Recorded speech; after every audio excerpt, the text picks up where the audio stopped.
let this hang out like this for about 6 weeks. Just December and the beginning parts of January, I just got a little lazy cooped up in the house and I neglected my own paper system. I'm gonna take you on a tour of what I did a year ago and how it's been working.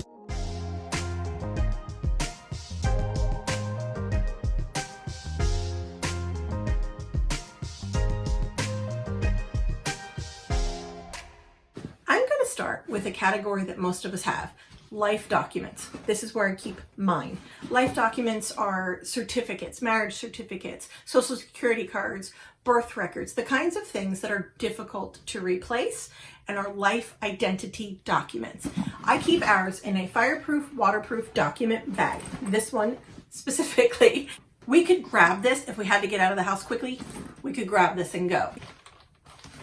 So this has birth certificates, social security cards, marriage certificate, all of our birth records, life records, all the good stuff. Oh, and some checks. Some things that are very difficult to replace for my family of 5. We keep that in here. I'm going to talk about 6 categories in this video, 3 of which we keep in our office closet. So life documents is the first category that I organize. Long-term sorted papers I keep in this file bin. And in this file bin are just regular file folders that we have labeled for each thing. So these are our taxes from 2019. Long-term papers that we hang on to are hard to replace, things that we just want to hang on to in paper format, and we want to keep longer than, let's say, a year. And for us, that includes tax records from the last 7-8 years, any certificates that one of us has earned, any information on prior homes that we have, stuff about the cars, any contracts we're currently under, and any insurance paperwork. This does not include life insurance paperwork or wills. Those are kept in a safety deposit box in a bank. The third category I keep here in my office is my work papers. My work papers are associated with this channel and my website. I sit before you showing you 3 categories of organization: life docs, long-term, and work. That was not true a year ago. A year ago, I could not find any specific paper that I was looking for at any point in time. My house was a mess with thousands and thousands of items that we have since decluttered over the last year, and paper was one of those massive categories that needed tackling. I went around the house for a week and gathered every piece of paper I could find and built this mountain in my basement, and then spent a few days going through everything. I sorted it into shred, recycle, regular recycle, trash, keep, and then my keep I started to break down and organize into this file bin. And then I needed a category for short-term or inbound paperwork. Some people call it an inbox. I think Marie Kondo calls it an inbox, or to-do, or an action bin, or whatever you want to call it. That's my 4th category that I'm going to show you now. So short-term are anything that doesn't get sorted into the long-term bin, life documents, or the work folder. It's sort of the next category that I keep managing when it comes to paper clutter. The 3 categories that I have upstairs: long-term, life documents, and work papers. They are all categorized as sorted in my world. And what that means is that I have processed it to the point that I've decided to keep it, and it needs a place to go.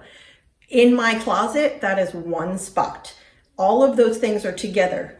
On the floor is the file bin. On top of the file bin is my life documents bag, my document bag. And then on top of that is my basket for work papers. They are all in one column in my office. So that is one spot shopping for me. When I'm looking for a paper, it's so much easier now to just go right to the file bin or the life doc bag, and I know exactly what I'm looking for and where it is because it's organized, categorized, and systematized.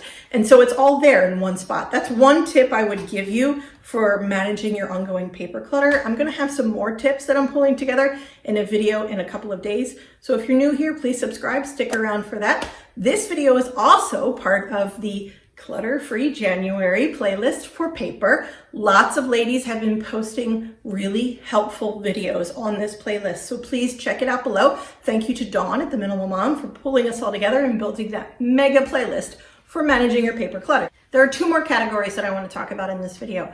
The first is sentimental. Ours are not organized, but they are put in bins, Rubbermaid bins in our basement. We have a zone in our basement for sentimental.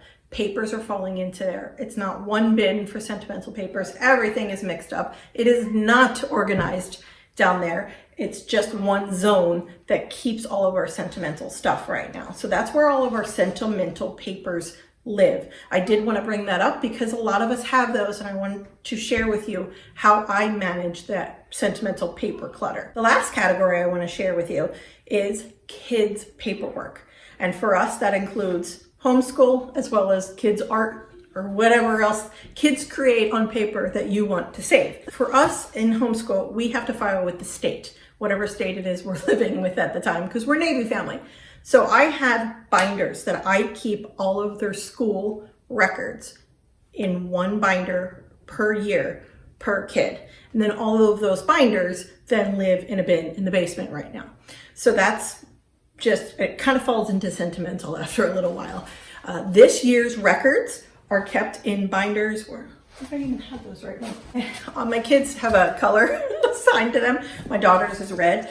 So all of her schoolwork for the 2020-2021 year for the state of Maryland is living in here right now, and I have it organized by subject. So this is her portfolio that I will give over to the state at the end of the year. And then this binder will go in the bin that keeps all of their school papers. I also have all of their artwork from their preschool years, and this year, any artwork we hang on to, all of that goes in that bin in the basement. And this is how my desk usually looks when I keep up with my own paper system. Everything has a place, and that's the key to managing paper clutter. You know, I deal with mail right when it comes in. I have a shredder. I have a system for each of my categories. A seventh category that I could mention because it would apply for a lot of you who are watching, medical, for us lives in a bin in the basement. It's not something I need ready access to, and it is on a shelf protected. Those records would be difficult for me to get copies of. Because we have lived all over the country, from California to Pennsylvania to Virginia and Maryland over the last 7 years. And for me to gather that kind of paperwork would take months for me to request the records, get them sent to me. I can't go pick things up in person because we're out of state now. So for us, I hang on to those because two of my children had a medical history that needed paperwork retention for years on end. If I needed a specific piece of paper from those bins, I'd have to comb through it to find what I was looking for, but I haven't needed that paperwork for years. Thank God, because both of my children have been really healthy over the last 2 years. My daughter had severe asthma and my son had tracheobronchiomalacia, and my son Jack has outgrown that, and my daughter has lessened her symptoms through medication. So we've been doing really well with her and with him on both regards. So I haven't needed to access those bins. And for that, I am grateful. I'm only hanging on to those papers now because the military is requiring us to have information on them. So I am keeping those records for now. I could scan them digitally, of course, but that is hours of my life that I'm not looking to spend right now when they can just live in a bin in the basement. I'd love for you to click subscribe and join our family here on YouTube, and we support each other with kindness in the comments. Thanks for watching.